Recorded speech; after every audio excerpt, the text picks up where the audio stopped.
I'm Samantha Johnson reporting in Warwick County. It was business as usual this morning for the Newburgh Swim Club here inside the natatorium at Castle High School. But for Evansville's Michaela Jenkins, it was training for Tokyo that had her in the pool just as the sun was coming up. They had to reschedule more than 500 appointments. I just stepped inside a few moments ago, and there are still families inside waiting to hear from their loved ones. But the supply of vaccines and the allotment from the state has been much lower than expected. This proposed partnership is with the National Network for Safe Communities. And even if you don't keep a close eye on state legislation, chances are one of these new bills will impact you and your family. The process can vary depending on where you live in Western Kentucky, so let's make our way from north to south. This is an election year like no other, especially when it comes to voting by mail. They decided to call off classes first thing this morning. 412,000 more Hoosiers are now eligible to get that all-important COVID-19 vaccine.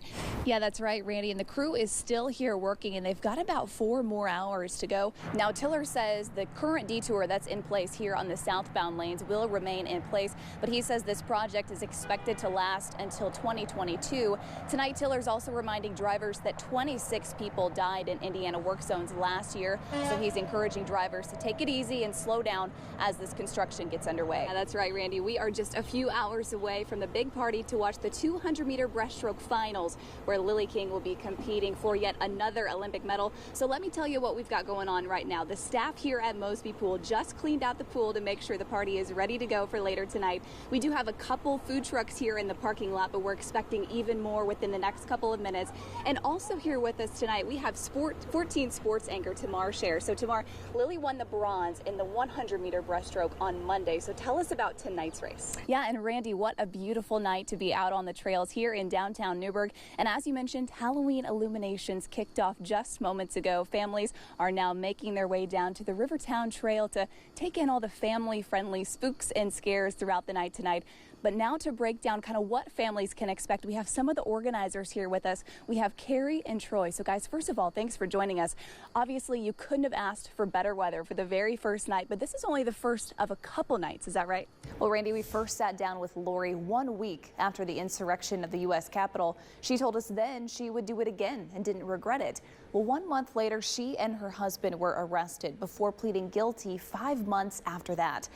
But tonight, for the very first time, we are getting an inside look. Samantha Johnson is here with me now. And Sam, you had incredible access from inside the front lines of COVID. Tell us about that. Yeah, well, Jackie, we report the numbers all the time, right? The number of new cases, the number of deaths. But until you really see it, sometimes it's hard to comprehend. So this is a story you will see only right here on 14 News. Now, I toured a COVID ICU at Deaconess Midtown Hospital. I talked to the doctors and the nurses on the front line, and they were very candid, talking about their demand and their fears and their frustration.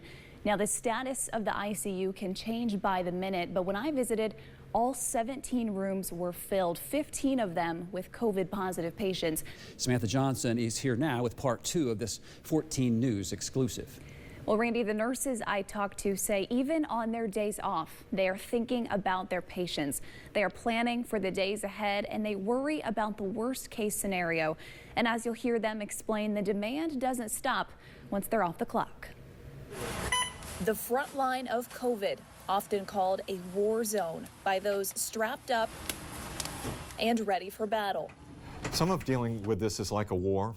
There's a sense of PTSD is a real diagnosis that comes up. Is a trauma to, helping people die. And these people, younger than ever before. They're my peers. They have children, my children's age. They're missing their football games. They're missing homecoming dances. I mean, we had a 27-year-old just recently. I'm 27. I couldn't imagine. And if that was my husband and I couldn't come and see him, it would be the most upsetting thing in my entire life. So. It's also harder because I feel like if that vaccine would have been received by the patient, we would have never met. Doctors tell me almost all of the COVID patients who end up here are unvaccinated, sometimes the virus taking hold of entire families. And some will die and some won't, and there's drama all around it that I just feel for these folks taking care of them. So. Dr. David Ryan is a critical care pulmonologist on the COVID unit from the start. Sarah McQuay, a nurse with years of experience, by his side. My goal for our community is for no one to watch their family member die through a glass door. That's my goal. A lofty goal against a relentless virus. Not all of these patients make it back to the safe side of the glass door, like one of McQuay's patients last year. Thankfully, he was able to call his family before he was intubated. Many weeks later, it was time to withdraw care. There was nothing else we could do, and he wasn't going to survive. The screams from the family on the other side of the door still wake me up at night. I hear them in my sleep. I don't wish that on anyone, not even my worst enemy. Devastated families separated by a sheet of glass. They can't hold them, they can't touch them, they can't give them a final kiss. They can look at them through a glass like you do at an aquarium or a zoo. It is so impersonal, and it's not fair to either parties. At this point in the pandemic, nurses care for 2, sometimes 3 critically ill patients at once. This heavy-duty PPE, their line of defense. You know, I feel like I live in my PAPR. There's some days where I'm in there in that PAPR for 5 hours straight, just going around the unit trying to help everybody and then take care of my COVID patients as well. So, but it is hard because I feel like they look at me like I'm foreign, you know, like that's not your nurse, you know, that's not a person almost. Like it's like they're scared when they see you in that gear. I don't want to say it breaks your heart, but it really does. So you just have to detach from that so you can keep going for your own family. Other than maybe the love for what you do, how do you keep coming in day to day? What is it for you that keeps driving you forward? Hope. Hope that I'm going to make a difference in just one person. Hope that today's the day that I see some improvement. It's hard. It's really hard to go home and try to de-stress.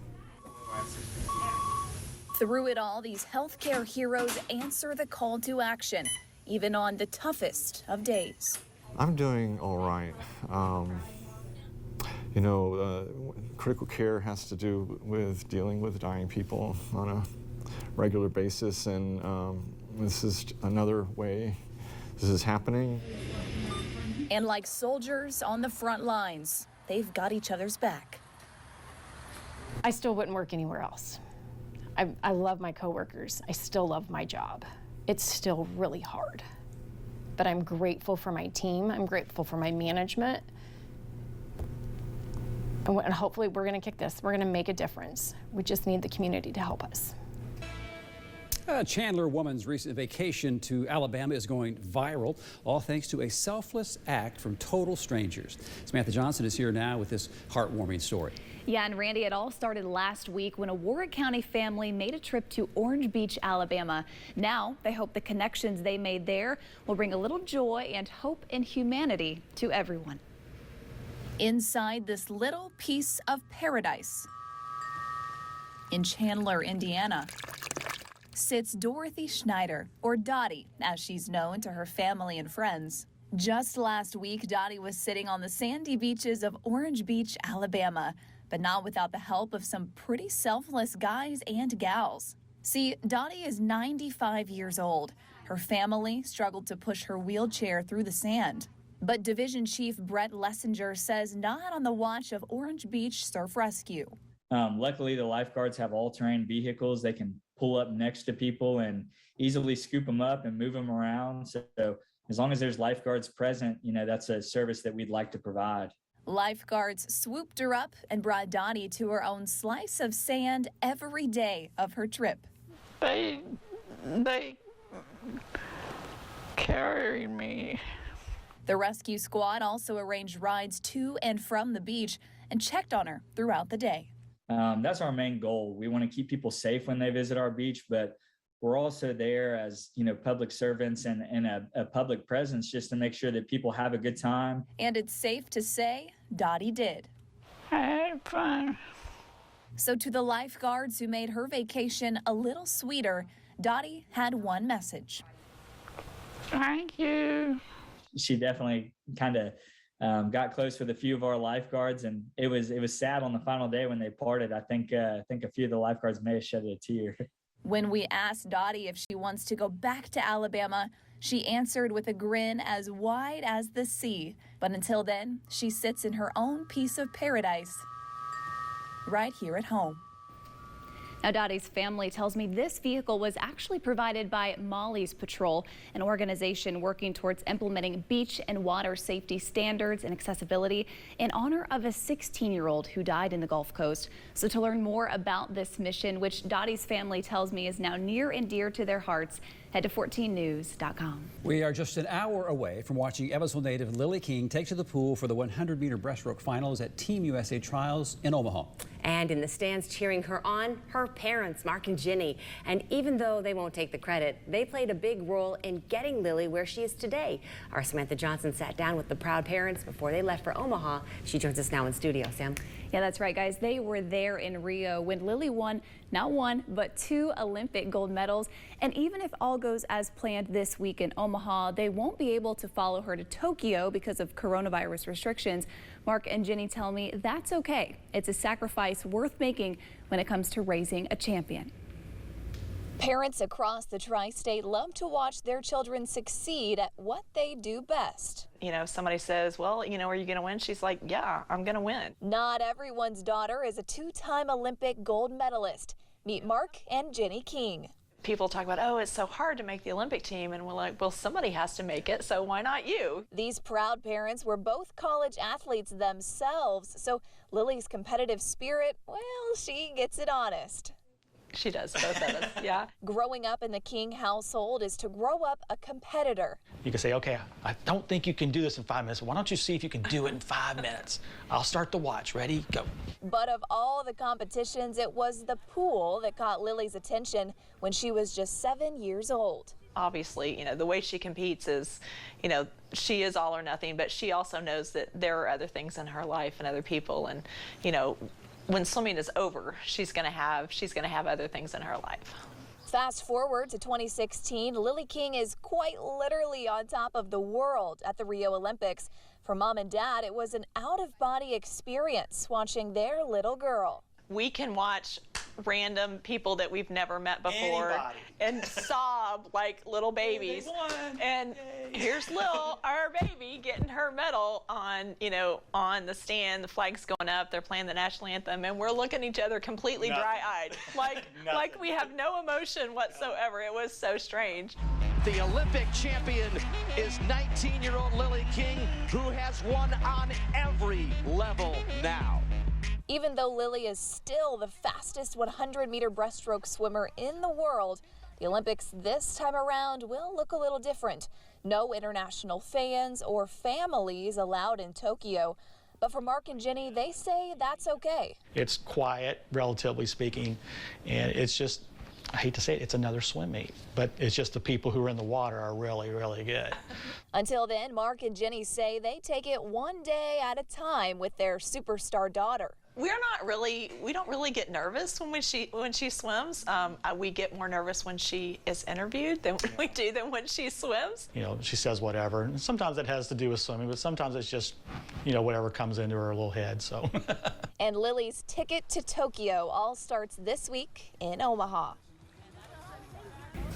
Mark and Ginny tell me they actually haven't traveled internationally with Lily since Rio, even though she's competed in Budapest and South Korea. So they say this summer they'll just watch from their home in Evansville right here on 14.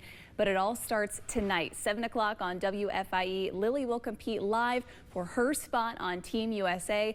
If she wins her race, Jackie, her ticket to Tokyo is punched. So stay tuned. Can't wait to see it. Thanks, Sam.